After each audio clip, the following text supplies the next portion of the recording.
Hey guys, today I'm going to take you through my planning, journaling and note-taking setup for 2024.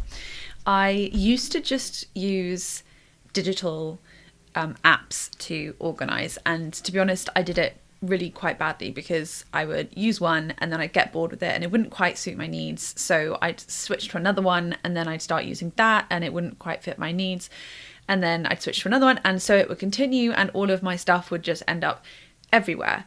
And it was really stressful and I really didn't like it. So I this year took the opportunity to change the way that I do things, and in line with my recent interest in digital minimalism, I have decided to take all of these things, my planning, my journaling, my note-taking, off digital media and do it all by hand in books. So far, and it's been a few months of really working out how I want to do this, it's going really well and I really enjoy it. It might take a little bit more time than I used to put into doing this digitally, but honestly it's really quite enjoyable and it's a lot better. It's a lot easier to keep track of what I have to do. I feel a lot less anxious and stressed all the time because everything that I need and know that I need in my life is in here. And it might look like a lot, but like this is literally a second brain for me. It really does help me to process life. So the 6 different books that I have are: 1, my planner. Inside my planner we have a pocket notebook. I have a journal. I have commonplace books. And I have a sketchbook. I'm going to go through each one of these and just explain briefly what I use them for. And if you want any more detail or you want me to do like a walkthrough of any of them, please let me know in the comments and I'd be happy to do that because I love talking about this stuff. So first off, my planner. I have this planner. It's the Les Agendas de l'année, and I've just butchered that French pronunciation. I actually think this is made in Japan. But anyway, it's fabulous. I haven't had one of these before. I bought it for 2024 after trying to use Hobonichi last year, or I should say this year, 2023. And shock horror, close your ears if you're a Hobonichi fan. I really didn't get on with them. I thought, for me personally, the paper was way too thin and I just didn't like the paper. So I tried this and so far it's going really, really well. I use this planner for day-to-day planning and to-do lists, for habit tracking, for things like sleep, taking my meds, how many pages of my book I'm reading, things like that. And also for keeping track of longer term projects and goals that I want to get around to doing on my daily to-do list eventually, but currently don't have the capacity for. So it's like keeping that in my field of vision, but knowing it's written down somewhere so that I don't have to constantly worry about it fleeting out the back of my head. So that's my planner. I carry this around with me every day in my bag. At the back of my planner, I have a field notes book, which is a daily pocket book.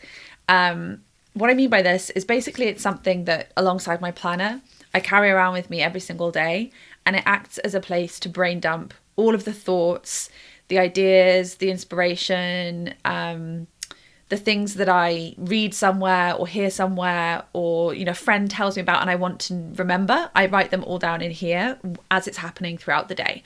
So this is like, it doesn't have to be neat. It's really just a dumping ground for all of my thoughts. And then at the end of the day or at the end of the week, whenever I want to kind of pull the information that's been kept in here into my other books, it's all in one place and I don't have to look around various digital apps for the thoughts, or even my brain. They would probably be gone by that point, to be honest, a week later. They're all in here. So I will pull them into the planner or into the journal or into my commonplace books, depending on what type of thing I've dumped in here. My third book is my trusty journal. Now this is a Lutram 1917 hardback. I'm not a massive fan of the colour, but this is one I had anyway lying around, so I wanted to make sure I used it before I bought another one. I've asked for a black one of these for Christmas next year. I get the dotted paper, and in here I essentially record all of my memories. So if I've had a great day, or I've bought something that I love, or I've found something new that I'm interested in, or I have gone somewhere cool or done something cool with someone and I want to remember it, then I will record it in here and hopefully therefore not forget it, or at least have somewhere to look back and kind of remind myself of what I've done over the past month or so, because I don't have a great memory, and so I find it really reassuring to know that I can always look back in this book and see what I've been up to, whether it's small or big. So to give you an example, this is what it kind of looks like. I get quite creative with it. I use stickers, I use washi tape. No page looks the same. It's all higgledy-piggledy, which I love. So for example, I wrote about going to see Saltburn, the movie, in here, getting a new pair of earpods. I wanted to reorganize my room, so I wrote that all out in here. I use this for a lot of like, not planning that's like day to day, like to-dos, but planning that's like, I really need to think through how I want to do something or plan out an idea. And for me, the way I do that is writing physically rather than thinking in my head, because if I just think in my head, I get really confused. So I will write in here to plan out what I want to do. And in this case, it was planning out the reorganization of my room. So I drew a little sketch and wrote about it below. I don't know, I think I probably write in this twice a week or something like that. I should also mention the other thing I use my journal for is morning pages. I used to have a separate journal for morning pages, but to be honest with you, I quite like having my morning pages reflections in here because they tend to be the kind of more emotional feelings side of my life. And it's quite cool to see how my emotions and feelings sit alongside what I'm doing and getting up to in life. So I keep my morning pages in here now as well. The next set of books are these commonplace books. These are a relatively new edition. They're very, very slim because I like to be able to take my book and just slot the commonplace notebook inside so that it's really easy to transport if I'm going out. And I have a commonplace book for each of the subjects that I'm interested in or that I want somewhere to be able to store information. Commonplacing, to my knowledge, is essentially wanting to make a record of information that you read or hear or watch on TV. It's like a collection of information about a specific topic. So for example, I have one which I'm using right now to talk to you guys about, where I plan out my YouTube videos, which is here. And then I have, and in this I'll include things like if I hear something inspiring or I read advice about YouTube videos, or that's probably a bad example, but anything to do with making videos. Like if I watch a documentary about a videographer or something like that, I will make notes in this book. Another example is this one, which I'm currently using in this book, where I write all about, let's see, humans. I've called it my humans commonplace book because I like learning about humans. So this would cover things like psychology, neurodivergence, things like that. And last but not least, I have my sketchbook, which is where, funnily enough, I sketch and doodle. And to be honest with you, I get through this relatively slowly because I also make quite a lot of digital art, but it's such a fun place to have somewhere to just play.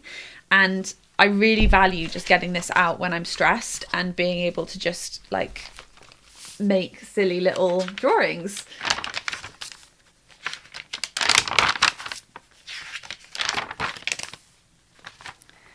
And I love having a sketchbook because it allows you to see like how you've progressed over time, and also, I guess, you know, what you're thinking about and what's inspiring you and how your real life filters into the art that you make.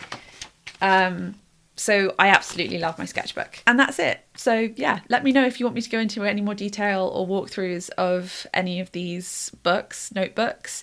Everyone's setup will be obviously personal to them, but I love watching these videos, so I'd be happy to talk about it some more. And if you're interested in the kind of topics that I chat about on this channel, then be sure to check out my Substack, where I write even more about all of the things that I discuss. Cool. Okay, I'll see you in the next video. Bye.